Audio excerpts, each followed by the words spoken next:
Saya mau tanya, Ya, Anda bisa mengerti keberadaan Allah dengan akal? Bisa? Bisa nggak? ya, Saya tanya secara akal, bisa nggak mengetahui keberadaan Allah? Siapa Allah itu?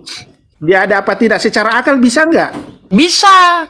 Kenapa tidak Hmm, bisa? Kalau memang silakan. tidak bisa, ngapain Yesus ngomong kasihilah Tuhan Allahmu dengan segenap akal budimu? Berarti dengan akal kita bisa mengenal Tuhan.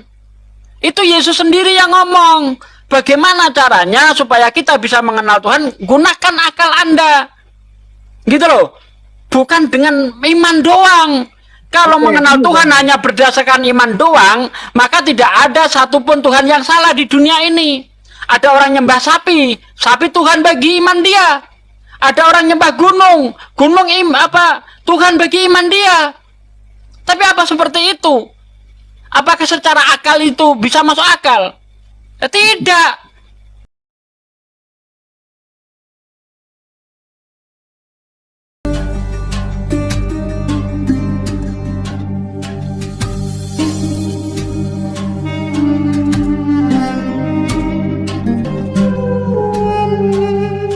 Terima azab nanti ya. Itu sifatnya subjektif. Kenapa? Kan Anda meyakini itu, tapi kalau orang yang nggak percaya seperti kami nggak percaya, salat 5 waktu itu biasa-biasa aja kok, nggak ada terjadi sesuatu, nggak ada apa-apa. Karena kami nggak percaya, karena itu sifatnya subjektif. Subjektif Jangan apa? kemana-mana dulu, Bang. Jangan Sesuatu yang kemana-mana dulu. Kita pemikiran fokus kita, pada permasalahan, pendapat Bang. kita. Makanya agama itu subjektif, Bang, nggak bisa dipaksakan. Jangan kemana-mana, Tergantung Bang. siapa yang Kita meyakini. nggak perlu memaksakan. Yang kita ingin tahu itu dasarnya. Ya Anda itu makanya. mengatakan Bapak itu Tuhan itu Bapak, Putra, dan Roh Kudus. Ini Anda dapat dari mana? Ya, Ya kan, pertanyaan saya justru tidak kamu jawab. Kalau memang Yesus itu Tuhan, siapa yang mengajarkan? Kalau Roh Kudus itu Tuhan, siapa yang mengajarkan? Yang mengajarkan Bapa, Putra, dan Roh Kudus ini loh siapa? Kalau itu Tuhan itu siapa? Bahkan tadi sudah saya kutip di dalam Kisah Para Rasul 19 ayat 2. Kalau memang Roh Kudus itu adalah unsur dari ketuhanan, kenapa orang yang sudah percaya tidak pernah tahu ada Roh Kudus? Sudahkah kamu menerima Roh Kudus? Ketika kamu menjadi percaya, mereka menjawab belum. Bahkan kami tidak pernah dengar ada Roh Kudus. Sama seperti halnya seperti ini. Ada orang baru mualaf nih, kita tanya, sudahkah kamu tahu ada Allah? Belum. Bahkan kami tidak tahu, tidak pernah dengar ada Allah. Lucu enggak? Lucu. Padahal ini Tuhan, ini konsep ketuhanan ini adalah konsep yang paling mendasar dari sebuah agama. Adanya agama karena percaya adanya Tuhan. Lah ini katanya Tuhannya Trinitas. Tapi orang yang sudah percaya tidak pernah dengar ada Roh Kudus. Lucu jadinya. Coba tunjukkan kepada saya siapa yang mengajarkan bahwa Yesus itu Tuhan, Roh Kudus itu adalah Tuhan.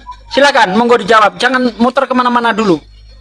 iya Bang, kan di situ jelas sekali di Yohanes 1 ayat 1, pada mulanya firman, firman itu adalah Allah, firman bersama-sama dengan Allah, dan firman itu telah menjadi manusia. Firman itu siapa? Itu Yesus, itu firman, Bang. Dia menjadi manusia, firman itu. Jadi seperti kita, analoginya begini, kita ini manusia, ya. Manusia kan ada tiga unsur juga ya. Ada roh, jiwa dan tubuh.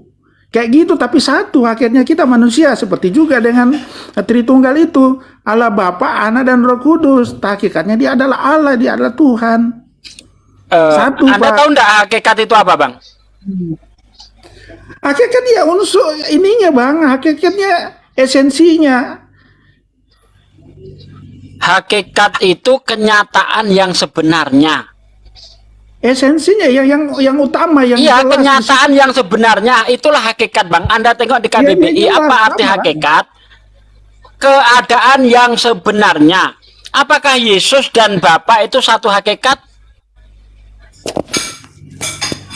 Ya satu, Bapak. Oke. Allah itu kan satu. Yesus Hakikat Allah dia. Yesus hakikatnya adalah manusia dan Tuhan menurut orang Kristen. Ya. Yesus hakikatnya adalah 100% manusia, 100% Tuhan. Apakah Bapak 100% manusia, 100% Tuhan? Begini Bang, Yesus Loh, itu tunggu dulu, ini kita bicara hakikat. Jangan lompat dulu, kita selesaikan. Benar enggak asumsi Anda hakikat adalah kenyataan yang sebenarnya? Kenyataan yang sebenarnya Yesus 100% manusia, 100% Tuhan. Itu dalam pendapat Kristen ya. 100% manusia, 100% Tuhan. Hakikatnya, kenyataan yang sebenarnya. Nah, apakah Bapak itu juga 100% manusia, 100% Tuhan? gini Bang ya. Yesus itu hakikatnya adalah Allah. Dia turun ke bumi, ke dunia menjadi manusia. Ya, dia sebagai manusia juga 100%. Tapi hakikatnya dia Allah yang menjelma menjadi manusia, Bang.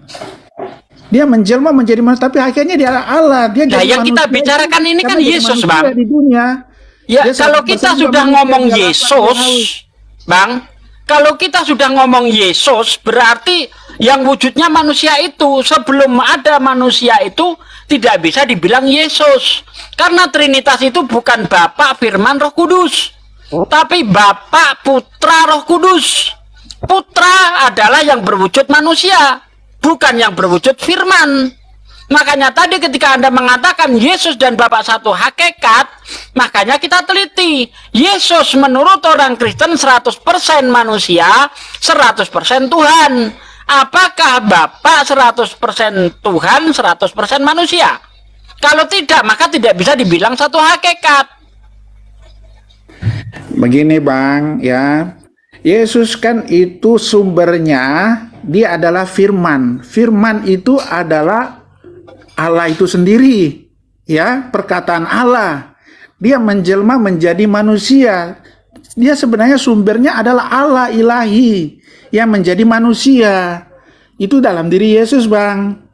Ya, jadi hakikatnya dia adalah Allah, hanya menjadi manusia. Begitu sumbernya dari Allah, firman itu. Jadi firman itu sudah menjadi manusia. Firman itu menjadi manusia. Oh, sudah menjadi manusia ya. Tapi pada mulanya adalah firman. Oke, pada mulanya adalah firman. Firman itu bersama-sama dengan Allah. Firman itu adalah Allah. Firman itu telah menjadi daging. Yohanes 1:14. Kan masih punya firman enggak? Iya, punya lah Bang. Nah, katanya udah jadi manusia. Loh, katanya sudah jadi manusia. Firman itu jadi manusia, tetap dia sumber. Dia firman itu ada dalam dirinya dia. Diri siapa? Diri Allah atau diri Yesus?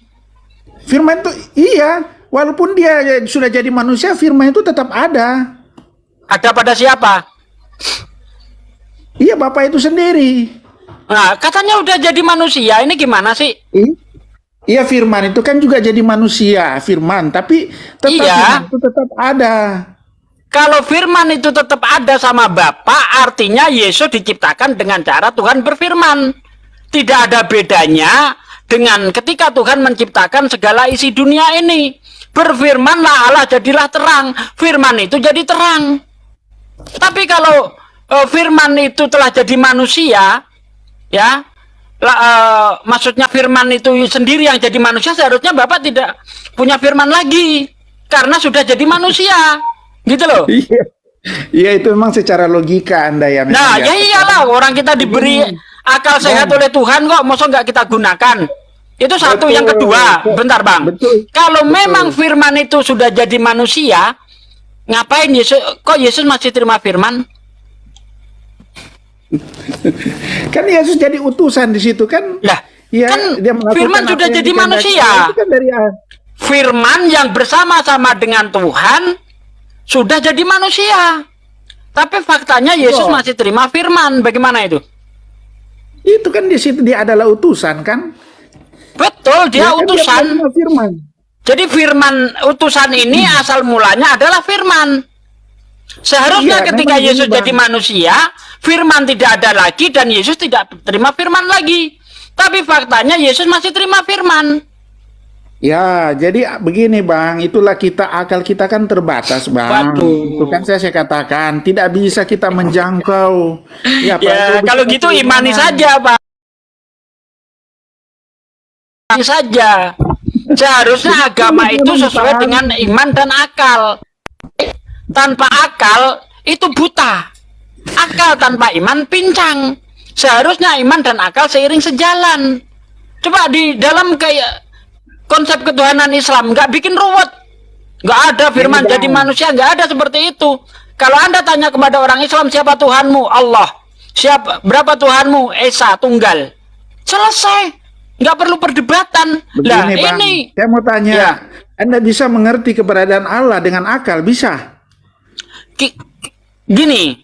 Bisa nggak? Ya. Saya tanya secara akal, bisa nggak mengetahui keberadaan Allah? Siapa Allah itu? Dia ada apa tidak? Secara akal bisa nggak? Oke, saya jawab. Tidak kan? Jadi itu iman, kita percaya bahwa dia itu ada. Kalau Bisa, secara Bang, akal, bisa. kita terbatas, Bang. Bisa, justru Bentar, Bang. kita diberi akal. Bentar, Ya, Bang. bentar. Sebentar. Kebanyakan ya seperti Nabi Musa membela laut, itu bisa nggak secara akal itu? Kenapa bisa terjadi? Ya mujizat itu keyakinan kita percaya itu terjadi. Secara akal kita nggak bisa tahu. Baginda juga terbang ke dari Al-Aqsa ke Madinah, itu bisa secara akal nggak itu? Nggak bisa kan?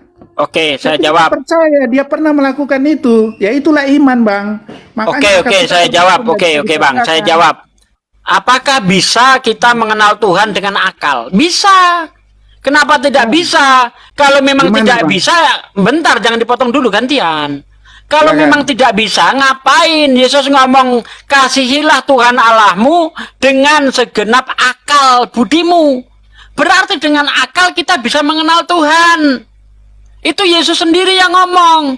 Bagaimana caranya supaya kita bisa mengenal Tuhan? Gunakan akal Anda. Gitu loh. Bukan dengan iman doang. Kalau mengenal Tuhan hanya berdasarkan iman doang, maka tidak ada satupun Tuhan yang salah di dunia ini. Ada orang nyembah sapi, sapi Tuhan bagi iman dia. Ada orang nyembah gunung, Tuhan bagi iman dia. Tapi apa seperti itu? Apakah secara akal itu bisa masuk akal? Ya, tidak.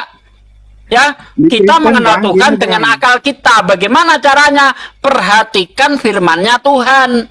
Karena tuh di dalam kitab Perjanjian Lama dikatakan, aku menyatakan diri dengan firman-Ku. Diuji firman Tuhan itu. Apakah ini sesuai dengan akal sehat atau tidak? Contoh, ya, di dalam Al-Quran dikatakan, surah At-Tur ayat 6, di dalam laut ada api.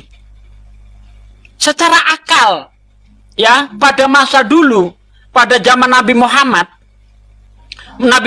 tinggal di padang gurun, jauh dari bibir pantai. Bagaimana dia bisa tahu dasarnya laut? Padahal laut di dalam api dalamnya adalah 1.600 meter. Apakah 1.400 tahun yang lalu, ya, ada orang yang mampu menyelam 1.600 meter? Tidak mungkin. Sedangkan zaman sekarang aja diperlukan alat yang canggih.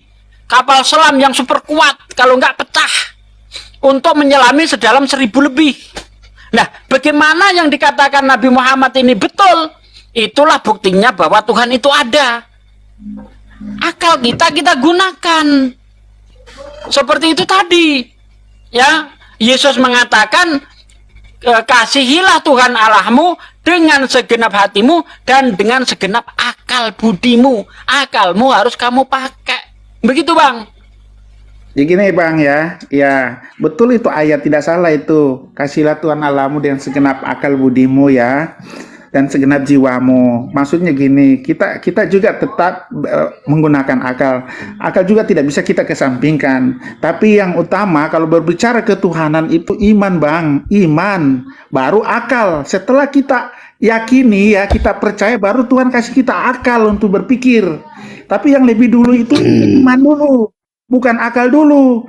Kalau Anda mengedepankan akal, nggak bisa ketemu Tuhan. Kita percaya dulu. Seperti saya contoh, ya, kita percaya nggak suatu waktu kita akan ke bulan, ya kan? Percaya, ya, makanya timbul pemikiran logika ahli-ahli, ya, kenapa bisa nggak kita ke bulan? Nah, akhirnya itu astronot bisa ke sana. Nggak ada, jangan sampai ke situ, nggak ada. Nggak ada yang bisa sampai ke bulan, nggak ada, bohong itu, bohong. Oh, bohong itu NASA, ya, bohong, ya, orang ke bulan, ya. Mau menguji. Itu kebohongan. Loh, kenapa ketawa? Berarti ketawa? Anda ini penganut pemikiran bumi datar dong. Loh, Bumi itu datar apa enggak? Saya tanya. Menurut datar. ahli juga Datar. banyak mengatakan, Datar. ahli agama mengatakan bumi itu datar. Mau perang pikiran. Sedangkan Ayo. ahli mengatakan pikiran. dia mengatakan bumi itu bulat. Udah, lanjut aja dulu itu. Mau perang pikiran, Bohong gak usah nggak itu? kemana-mana. Bohong, Oh, jadi bohong. Anda mengatakan tidak Bohong. ada itu orang NASA ke bohong. bulan ya? NASA bohong. Gak ada yang sampai ke bulan, gak ada. Melebar dulu lah. Makanya jangan Kacau melebar-lebar. Anda. Lanjut Pak Sugi. Lanjut Ustaz Sugi. Jadi salah itu ya. Kemana-mana. Salah, nggak ada bohong. Ya Bohong itu tadi. kenapa ya? Kita kembali lagi kepada Jadi firman. bohong itu dulu bumi bulat ya, bohong dong ya. Coba jawab dulu. Rasid. Bohong, Bumi kenapa? itu bulat apa datar? Bohong. Datar, Oh, bulat. jadi bumi itu datar ya? Iya. Ustadz saya mau tanya. Ustadz Sugi nih sekarang nih. Bumi itu bulat apa datar? Pindah topik dulu, nanti kita bahas bumi. Sebentar, itu aja dulu supaya kita Oh enggak, tahu jangan kabur. kita sampai kemana. Jangan kabur. Itu Cara season berpikir kedua. kita. Ayo, Jawab nanti dulu. Nggak usah selesaikan Rasid. dulu. Masukin dulu saya mau tanya, percaya bumi Selesai. Ini saya luruskan dulu nih topiknya. Menurut Bible bumi itu datar, itu maksudnya. Tidak. Wah, Bang Andi, aduh saudaraku ini Bang Andi nih. Ya udah, kembali ke topik. Lanjut. Bang Andi, jangan dulu ikut dulu ini, biar dulu Pak Ustadznya dulu lah, jangan nanti terkesan kita keroyokan. Ya, oke, Pak Sugi dulu, saya mau tanya ini, bumi ini bulat apa datar? Menurut Bible bumi datar. Tidak, bulat. Oh, bentar saya tunjukkan Ustaz ayatnya ya. Sugi. Mantap. Iya. Bumi itu Ustaz, bulat.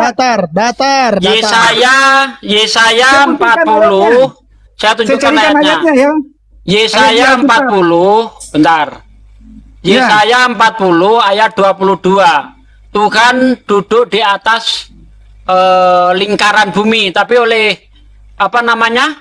LAI diterjemahkan bulatan bumi. Padahal kalau kita lihat teks aslinya itu dari kata hub yang artinya adalah lingkaran bukan bulatan. Itu menurut Bible. Aduh, jangan Nah, ini loh, berbicara- kok jangan-jangan apa? Ini saya bukakan datanya nih. Yesaya 40 ayat 22. Nanti kita baca bareng-bareng bentar ya. Oke, bacakan. Iya, oke. Bacakan. Ayat 22. Dalam bahasa Inggris circle dia, bukan globe. Bukan. Nih. Ayo baca dong. Bentar saya bukakan kameranya bentar.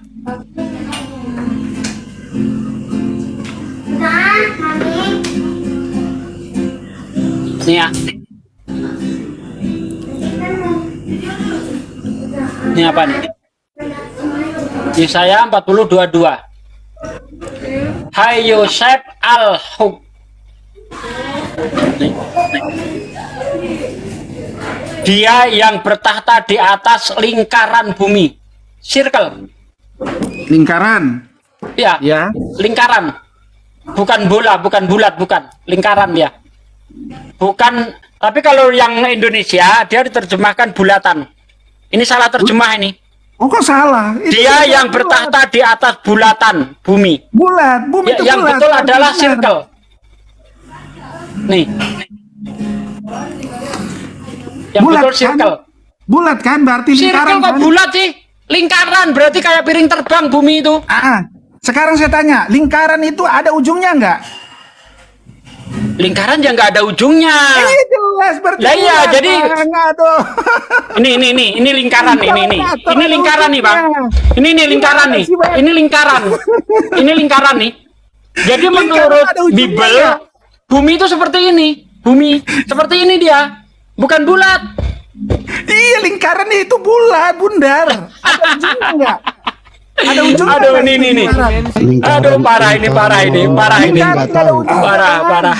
Berarti dia Saya bulat. tunjukkan ya bedanya bulat dan lingkaran coba. Bulat. Kalau datar ada ujungnya, ada tepinya. Lingkar. Gimana sih kalian? Don, lingkaran itu 2 dimensi, bulat itu 3 dimensi. Iya, betul. Aduh, Nih, parah. ini yang bulat yang mana? Yang bulat yang ini atau yang ini? Yang mana yang bulat? Jelas dikatakan itu Hah? lingkaran, berarti bulat. Ini. Bulat. Ini lingkaran seperti ini lingkaran nih. Tidak ada Ini- ujungnya. Ya ini mana ujungnya ini? Coba ini mana ujungnya ini? Bulatan ini mana ujungnya di mana? Lingkaran mana? Ini ujungnya di mana nih? Ini ada ujungnya enggak? Enggak ada. Bukan, Nggak kelihatan, kameranya Pak, belum nggak kelihatan. kebuka. Oh, belum ya? Kameranya Bentar, belum bentar. kebuka. Mana tidak ada ujungnya lingkaran. Sabar dulu, Bang. Chan, sabar satu-satu, Chan. Satu-satu. Nah, nih. Ini yang mana nih? Ini yang bulat, ini yang lingkaran. Ini memang nggak ada ujungnya nih, lingkaran ini melingkar Iya. terus. Nggak ada Tetapi ujungnya, ada kan? tepinya. Itu bulat. Ya. Tapi ada tepinya. Ini yang bulat. Itu sama. Nggak Lah, sama. Bulat kok lingkaran. sama sih? Nih, tulisannya apa nih? Ini tulisannya apa? Ini apa tulisannya? Lingkaran. Ini apa nih? Bulat. Apa sih? Aduh. Masa bulat sama lingkaran sama aja? Beda lah, kita beda di situ, Bang. Ya sudah. Ya, lah, jadi nggak usah menurut kita Bible itu sendiri bumi datar seperti piring terbang. Jadi gini ya. Lingkaran itu beda dengan bulatan. Bulatan itu berisi, lingkaran itu tengahnya kosong. Itu aja sih. Oke?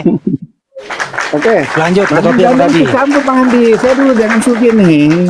Iya, ini saya cuma meluruskan biar Iya, nyambung nggak kembali ke apa-apa. topik. Oke. Nah, terusin. Tapi saya tanya Bang Andi, kalau menurut Bang Andi, oke, Bang Andi tadi masuk kan? Kalau menurut Bang Andi, bumi itu datar atau ini bulat? Bulat, Bang. Bible datar, Al-Quran bulat.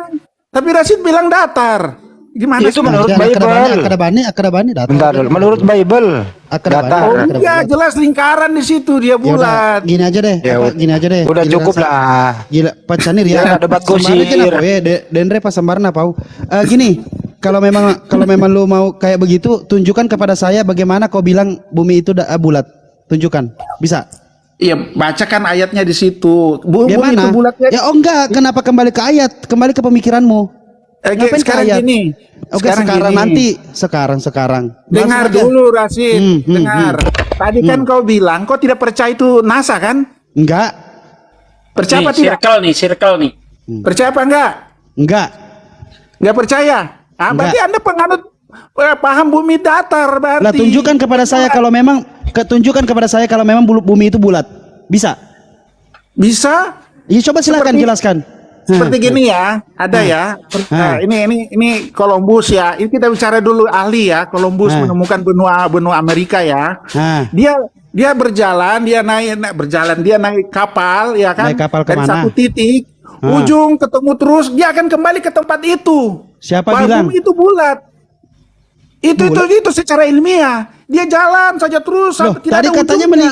Tapi tadi ujungnya katanya kembali lagi ke bedanya tempat bulat sama semula. melingkar apa? Bedanya bulat Itu sama bulat melingkar itu. apa? Nah, Itu bedanya bulat sama melingkar apa? Ya, Kita kan bulat membahas di melingkar sini. sama sebenarnya. Kita kan membahas di sini. Nih, bulat. gini, sit sebentar, bes sebentar.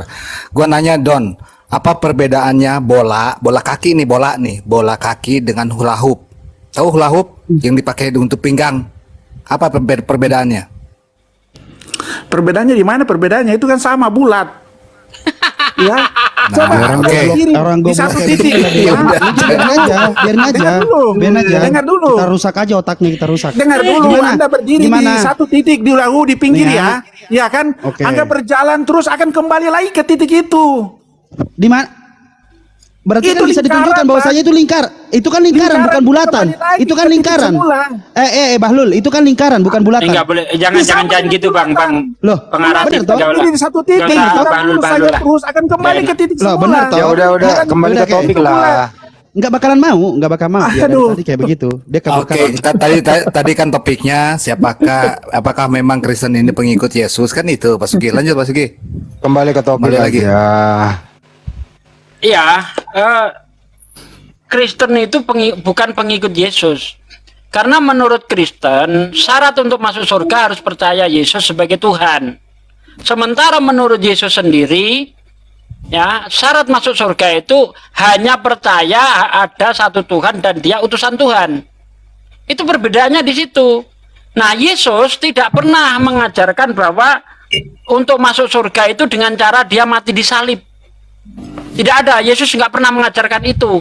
Justru ketika ada orang kaya bertanya kepada Yesus, di dalam Lukas 18 ayat 18 sampai 20 ataupun di dalam Matius 19, ada orang kaya bertanya kepada Yesus, "Guru yang baik, perbuatan apa yang harus aku lakukan supaya aku masuk surga, supaya aku mendapatkan hidup yang kekal?"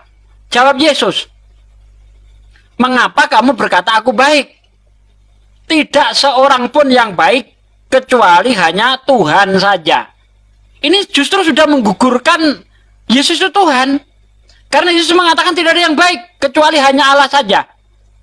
Kalau kamu ingin mendapatkan hidup yang kekal, apakah kamu tidak tahu perintah Tuhan? Tuh. Bukan kalau kamu ingin mendapat hidup yang kekal, percaya aku disalib untuk menembus dosamu. Itu mah ajaran Paulus. Jikalau kamu percaya dengan mulutmu bahwa Yesus itu Tuhan, mati disalib dan bangkit di antara orang mati, kamu akan diselamatkan. Itu ajaran Paulus. Tetapi ajaran Yesus, jika kamu ingin mendapatkan hidup yang kekal, apakah kamu tidak tahu perintah Tuhan?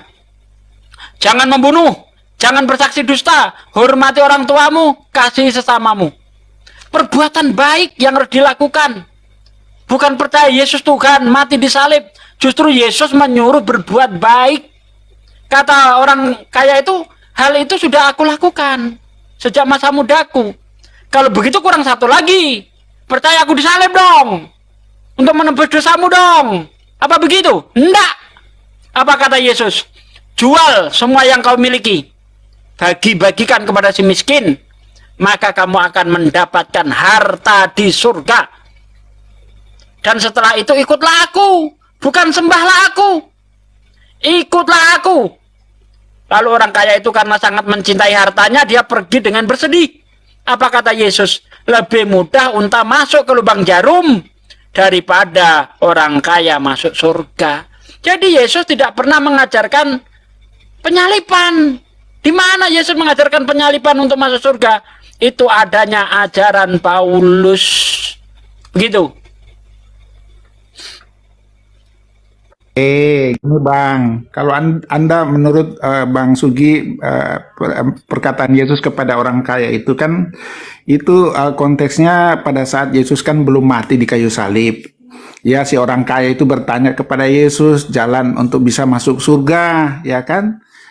Lakukan apa yang dilakukan seperti di hukum Taurat, ya jangan membunuh, jangan mencuri, apa semua sudah aku lakukan. Tapi sudahlah, kalau mau untuk lebih sempurna ya sudah, juallah semua milikmu, bagilah kepada orang susah dan ikutlah dia. Dia kan waktu itu kan belum disalib, memang cerita waktu saat itu. Ya kan, bicara kekristenan sekarang kan Yesus kan sudah mati, dia mati. Oke, kasih dasar Bang, tolong kasih dasar. Setelah Yesus disalib, dia mengatakan bahwa penyalipannya itu untuk menyelamatkan manusia supaya masuk surga. Di mana Bang? Setelah penyalipan Bang, ayo kasih dasar Bang. Ada ayatnya di situ, karena begitu besar kasih Allah kepada dunia, makanya dia memberikan anaknya yang tunggal supaya setiap orang percaya kepadanya tidak binasa. Mengaruniakan anaknya yang tunggal itu sudah karya Tuhan, bahwa dia harus mati di kayu salib. Itulah sepertinya begini Bang, itu memang agak susah. Ini kita sudah masuk tahun 2024. Kalau bicara konsep ketuhanan terus Bang, nggak selesai. Udah katakan sampai kiamat juga nggak ketemu. Bang Andi tahu itu. Aku sudah berapa kali ngobrol dengan Bang Andi. Sampai kiamat, karena agama itu, saya kasih tahu ya, agama itu subjektif. Sifatnya subjektif. Karena keyakinan Anda, menurut Anda, keyakinan saya, menurut saya itu subjektif. Karena berdasarkan pemikiran dan kesadaran saya. Ya, itu. Jadi nggak akan masuk Bang. Kan apalagi kalau bicara tentang keimanan. Ya, kalau logika sulit. Ya, keimanan dulu baru logika. Tetap juga logika jalan. Tapi kan lebih banyak keimanan Bang. Kepercayaan kita. Yang sulit di ini pahami dengan logika. Secara umum manusia terbatas, logika terbatas. Begitu Bang. Jadi sifatnya subjektif Bang, nggak akan ketemu Bang, nggak bisa.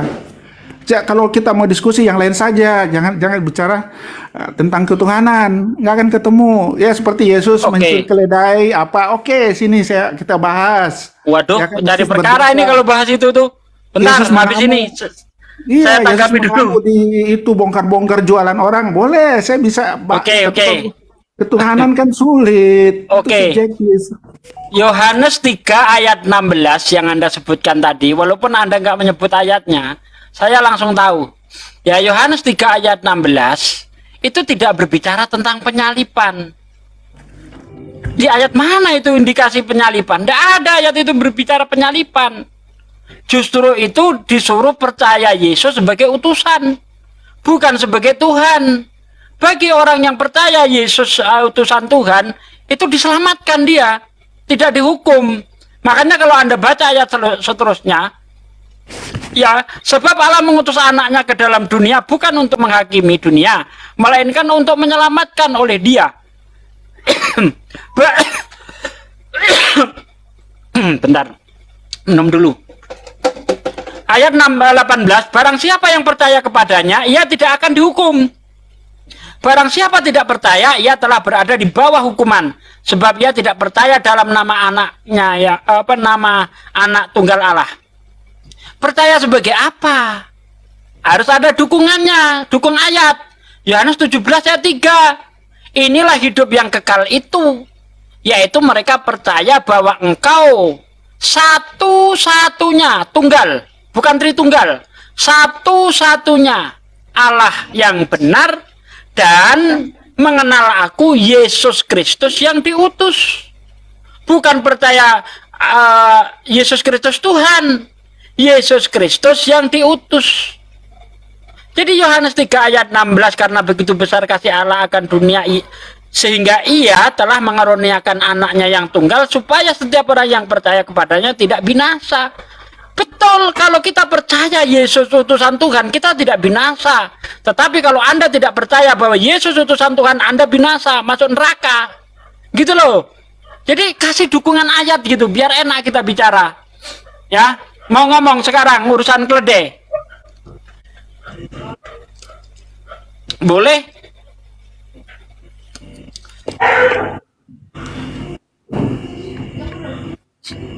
Jadi fakta ya, Kristen bukan mengikuti Yesus. Ajaran Yesus yang mana yang dia ikuti? Yesus sunat, kalian nggak sunat. Yesus puasa, kalian nggak puasa. Yesus sujud, kalian nggak sujud. Yesus ibadah hari Sabtu, kalian nggak ibadah hari Sabtu. Terus yang kamu ikuti itu yang mana? Coba, ajaran yang mana? Gini Bang, halo? Ya. Ya, ajaran Yesus kan itu kasihilah Tuhan Allahmu, kasihilah sesamamu. Itu ajaran yang ditekankan Yesus itu, menggenapi hukum Taurat. Jadi hukum Taurat itu digenapi, tidak ada lagi itu mata ganti mata, gigi ganti gigi. Jadi Yesus mendoakan musuh loh, kasih pipi kiri, kasih pipi kanan. Begitu Bang, itu hukum kasih yang pertama Yesus katakan. Nah, kemudian nih kalau Mbak Yesus bicara masalah sujud, Ada yang praktekin Bang, ada yang praktekin ajaran Yesus tampar pipi kiri kasih pipi kanan, ada yang praktekin itu. Bang, memang berat, tapi ada yang lakukan loh Bang, jangan salah. Siapa yang melakukan Bang? Biar aku tampar pipinya sini Bang. Siapa?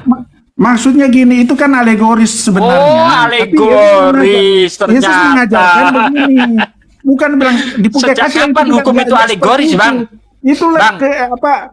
sifat kemuliaan dari hukum kasih. Coba, Jadi, saya tanya sama Bang Yan deh. Bentar. Saya tanya sama Bang Yan. Bentar Bang. Intinya di situ, jangan membalas dendam. Bentar Bang. Bentar. Sikit. Bentar. Ini kan kita bicara hukum. Bang Yan, saya tanya sebagai pakar hukum, adakah hukum itu kiasan? Orang yang naik motor harus pakai helm, tapi kiasan. Bisa seperti itu. Orang yang mengedarkan narkoba dihukum 5 tahun, tapi kiasan, alegoris. Sejak kapan hukum alegoris? Hukum itu ya harus nyata, harus ada tindakan. Kok alegoris sih? Ini bicara hukum, tampar pipi kiri, kasihkan pipi kanan. Kalau kamu ditampar orang, kasihkan pipi kananmu. Itu nggak bicara alegoris. Itu nyata karena berbicara hukum. Sejak kapan hukum itu alegoris? Ya, orang yang berzina dilempari batu. Itu Maksudnya betul-betul dilaksanakan. Seperti itulah hukum kasih. Itu hukum kasih, bukan hukum positif. Beda kalau hukum positif. Ya kan, kalau hukum positif ya itu membunuh itu kena berapa tahun, 10 20 tahun, itu hukum positif. Ini hukum agama, hukum apa yang diajarkan Tuhan. Begitu, Bang. Hukum yang Makanya diajarkan Tuhan tidak ada yang alegoris, Pak. tidak Nggak tidak ada. semua. Beda Contoh, jangan samakan, Bang. Dalam hukum positif Yahudi, yang kita anut sekarang kan itu hukum manusia. wah, contoh nih, hukum dari Tuhan. Kalau Tuhan mengatakan bahwa apa namanya, mencuri itu dipotong tangan, potong tangan, bukan alegoris. Emang Itu Yahudi di pernah memahami hukum secara alegoris? Itu di Cuma hukum Kristen Taurat aja itu, yang Bang. mengakui hukum alegoris. Di dalam Islam, Bang, juga tidak ada hukum alegoris. Orang yang berzina, yang sudah bersuami istri, berzina, dilempari batu sampai mati, rajam. Bahkan ketika ada orang perempuan tertangkap, ya, dibawa kepada Yesus, ya, apa kata Yesus? Siapa yang tidak berdosa melempar terlebih dahulu. Apakah itu alegoris? Tidak. Tetapi karena saat itu orang itu merasa berdosa, tidak berani. Termasuk Yesus tidak berani melempar. Karena Yesus punya dosa. Makanya dia nggak berani melempar. Seharusnya kalau dia tidak punya dosa, dia yang melempar. Itu hukum Yesus Tuhan. punya dosa, Nggak ada Mas. hukum Tuhan main-main. Kalau Yesus alegoris punya- namanya main-main. Pak Sugi, hukum itu aturan, Pak Don. Betul, Aturan, begini. aturannya gini. Misalkan Pak Don ditampar si kiri, aturannya Pak Don kasih kanan. Itu aturan loh, Pak. Itu yang harus diikutin. Apa kata siapa? Kata Yesus. Lanjut, Pak Sugi. Betul. Gantian, Bang. Anda dari tadi nih, gantian, Bang Sugi. Dengar ya.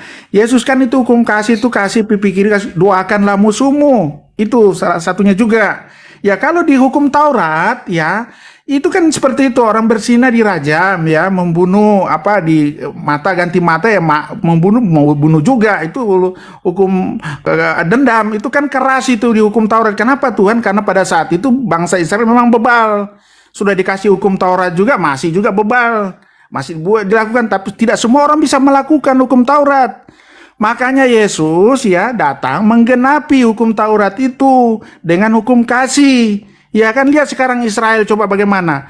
Dia menggunakan hukum Taurat. Dia diserang, dia balas serang juga. Itu dendam di situ. Itu tidak begitu pengajaran Yesus. Hancur otaknya orang Yesus hancur. hukum kasih. Kok hancur-hancur gimana? Itu hukum dendam itu di situ.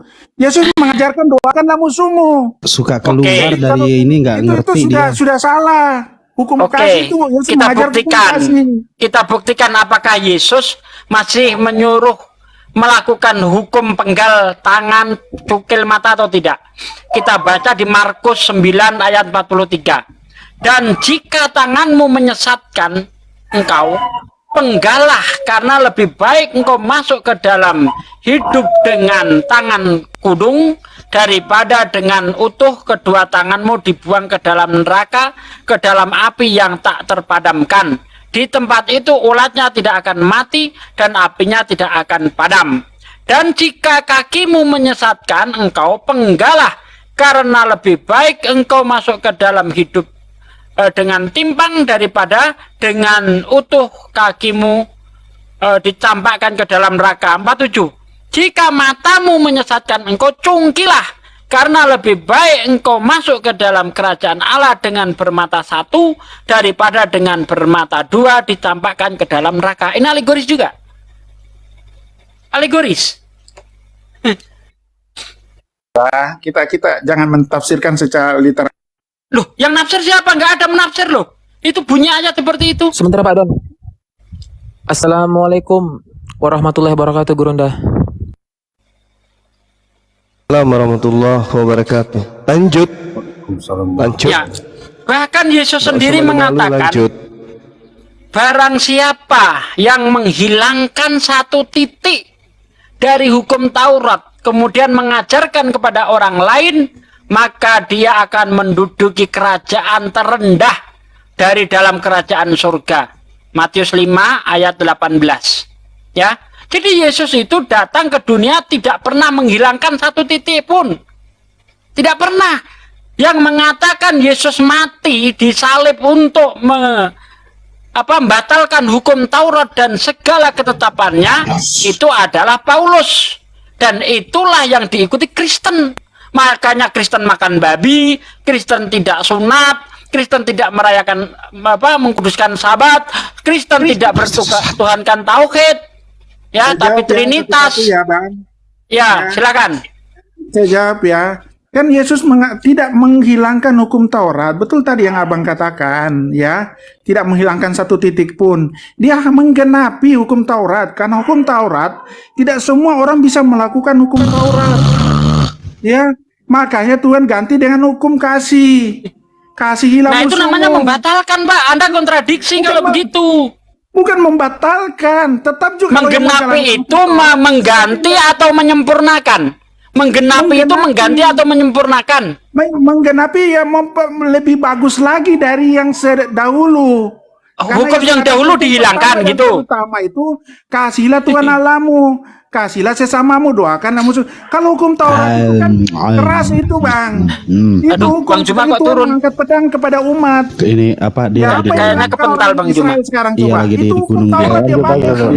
jaringannya. Kalau memang asumsi Anda benar, Pak, kalau memang asumsi Anda itu benar, tentu Yesus tidak menekankan pelaksanaan hukum Taurat. Di dalam Matius 23 ayat 2 dan seterusnya, pesan Yesus kepada murid-muridnya, pergilah kamu kepada orang Farisi dan ahli Taurat yang telah menduduki kursi Musa. Ikuti semua yang mereka ajarkan, tetapi jangan kamu ikuti yang mereka kerjakan. Karena mereka hanya mengajarkan hukum Taurat tetapi tidak menjalankan. Lihat, mengajarkan hukum Taurat tidak menjalankan, masuk neraka. Apalagi tidak mengajarkan, bahkan menentang, bahkan menganggap hukum Taurat tidak berlaku lagi. Seperti yang dikatakan Paulus, Taurat itu sampah. Ya, apa orang-orang begini bisa masuk surga? Jelas tidak. Nah, sekarang karena ada guru saya serahkan kepada guru saya. Terima kasih. Aduh, kenapa dikasih sama ini Bang Suma, sama Anda aja, Pak Ustaz? Kita dari tadi, Bang Suma kan baru masuk.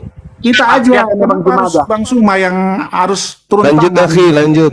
Iya kan? Saya Kita capek. aja, Bang Suki. Lanjut, Kita Ahi. aja nggak usah ikut Bang Suma. Terlalu tinggi lah, Lanjut, karena nanti nggak sanggup ada kalau poin dikasih baru. Bang Suma. Si Jeff Chabi itu naikkan.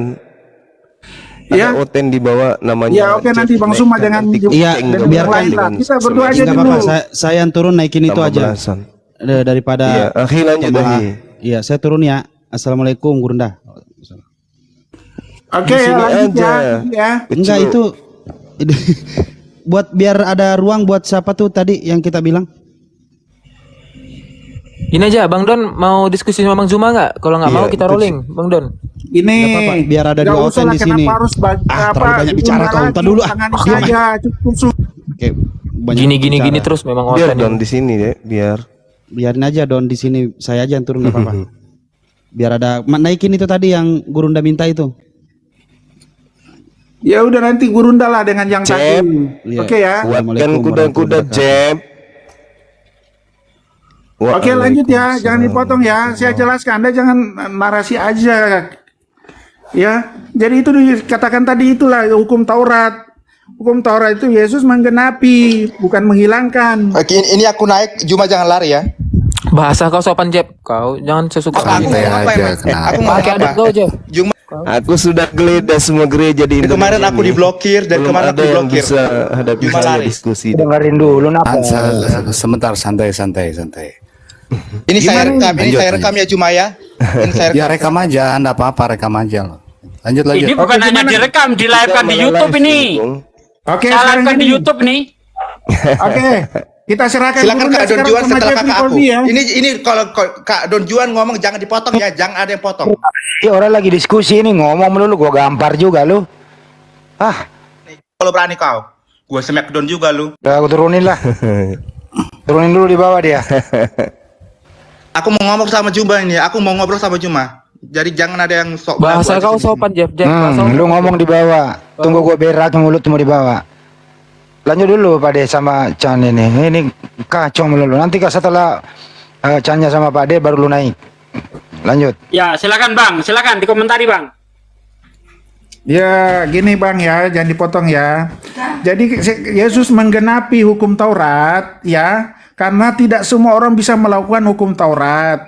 Bangsa Israel saja itu kan sudah begitu kerasnya dikasih juga hukum Taurat, tapi mereka juga masih menyalahgunakan, ya, masih melanggar. Kemudian ahli-ahli Taurat, ya, imam-imam Taurat juga dikatakan Yesus di situ, mereka banyak tidak melakukan kehendak apa yang disampaikan di hukum Taurat. Mereka sebagai imam-imam tapi memutarbalikan, ya, hukum-hukum Taurat. Itu orang-orang munafik. Itu Yesus mengatakan orang Saduki, orang Farisi itu, imam-imam Yahudi itu yang lebih berbahaya dibanding orang yang tidak tahu kebenaran, orang-orang penjahat, ya. Karena mereka tahu kebenaran dan memutarbalikan menggunakan ayat-ayat kitab-kitab di Taurat untuk kepentingannya dia. Itu yang disinggung Yesus. Orang munafik itu lebih berbahaya daripada orang tidak tahu, tidak mengerti, daripada orang jahat itu sendiri. Itu maksudnya, ya. Jadi itulah hukum kasih. Jadi kalau bicara masalah sunat tadi Anda katakan, ya, itu kan di situ di perjanjian lama itu kan perjanjian tuh Abraham dengan Tuhan, ya kan, pada saat itu hukum tradisi, ya, Abraham, ya. Jadi kita di sini setelah mengenal Yesus, keselamatan itu hanya di dalam Yesus, bukan lagi masalah tata cara, masalah sunat tidak sunat, atau masalah haram tidak haram, ya. Justru yang masuk ke mulut itu, ya, makanan yang keluar dari mulut itu yang haram. Menghina orang, menjelekan orang itu yang lebih haram daripada apa yang masuk ke dalam tubuh. Begitu, Bang. Oke. Silakan. Saya ingin tanya, hukum Taurat mana yang tidak bisa dijalankan? Anda tadi mengatakan bahwa hukum Taurat tidak ada satupun yang bisa menjalankan. Paulus sendiri mengaku sempurna menjalankan hukum Taurat. Anda bilang tidak satu pun bisa menjalankan. Yang tidak bisa dijalankan itu yang mana? Coba nanti jawab, tidak ya. Semua. Maksudnya Ya. gini, Bang, tidak semua orang bisa menjalankan hukum Taurat. Ya, Kan kira-kira tetap yang tidak bisa dijalankan yang mana? keras sekali, ya kan, ya, seperti Ya, itu. contoh satu aja yang tidak bisa dijalankan yang mana? Ya itu, seperti, ya, contoh, ya, kalau orang pesundal, ya kan, pesundal itu kan kalau menurut hukum Taurat itu kan harus dirajam, ya kan, harus mati, ya kan. Tapi kalau sebenarnya yang benar adalah, kalau adakah orang yang benar selama hidupnya, maksudnya pernah melakukan kesalahan, makanya Yesus mengatakan siapa di antara kalian yang tidak berdosa, dia yang berhak melempari batu perempuan itu. Tapi kita kan manusia kan berdosa. Nggak ada yang tidak berdosa, tidak ada yang sempurna. Termasuk Yesus, berarti termasuk Yesus tidak sempurna, nggak bisa Yesus menjalankan hukum tidak Taurat. mengampuni karena dia mengampuni. Dia Mengampuni apa? Masa mau Yesus mau melempari itu? Yesus kan mengajarkan kasih. Nah, katanya orang yang tidak mampu menggenapi. melempari itu sehingga dia tidak bisa menjalankan hukum Taurat. Yesus juga tidak menjalankan hukum Taurat kalau begitu. Dia nggak Yesus sempurna. bisa melakukan, Bang, tapi dia Kenapa nggak dilakukan? Karena Yesus berdosa. Bentar, Bang, begini, ya, Tuhan itu kan maha kasih. Tuhan maha pengampun. Kalau orang berdosa, dia bertobat, ya apa salahnya dikasih kesempatan? Nah, Maksudnya, tapi kalau memang perbuatan dosa itu bisa dilakukan dengan bertobat, untuk apa lagi Yesus disalib? Coba, Ya, kan beda. Anda tadi mengatakan bahwa perempuan itu bertobat, diampuni dosanya. Kalau memang pertobatan itu solusi untuk penyelesaian dosa, ngapain Yesus disalib? Itu satu. Yang kedua, bentar, belum selesai. Anda tadi mengatakan sunat sudah tidak berlaku lagi. Iya, karena kamu tidak mengikuti Yesus. Kamu mengikuti Paulus. Karena Paulus mengatakan di dalam kitab Galatia 5 ayat 2, sesungguhnya aku Paulus berkata kepadamu, apabila kamu menyunatkan dirimu, Yesus Kristus tidak berlaku bagimu. Jadi pengorbanan Yesus itu sia-sia. Kalau kamu masih melakukan hukum Taurat, pengorbanan Yesus di kayu salib itu sia-sia. Bahkan setelah Yesus disalib, apa kata Paulus? Hukum Taurat itu sampah. Tidak ada gunanya lagi. Inilah yang Anda ikuti. Anda tidak mau lagi melakukan hukum Taurat karena menurut Paulus hukum Taurat itu sampah. Kan begitu? Ya. Jadi jelas Anda bukan pengikut Yesus Karena Anda tidak melakukan hukum Taurat, sementara Yesus mengatakan supaya kamu masuk surga, kamu harus melakukan hukum Taurat dengan sempurna. Di mana ayatnya? Yuk, Matius 5 ayat 20. Apabila kehidupan keagamaanmu tidak lebih benar daripada kehidupan orang Farisi dan ahli Taurat, kamu tidak akan menduduki kerajaan surga. Jadi, bagaimana kehidupan keagamaan orang Farisi dan ahli Taurat? Mereka hanya mengajarkan hukum Taurat, tetapi tidak menjalankan. Kristen kehidupan keagamaannya lebih buruk daripada kehidupan orang Farisi dan ahli Taurat. Ya, Kristen tidak mau menjalankan, juga tidak mengajarkan. Justru percaya dengan apa yang diajarkan Paulus, dengan matinya sebagai manusia di tiang salib, hukum Taurat dan segala ketetapannya dibatalkan. Selesai, tidak ada lagi pelaksanaan hukum Taurat. Monggo Aki Juma, biar sama Bang Juma, lanjut. Biar nggak nganggur Bang Juma. Nggak dikasih.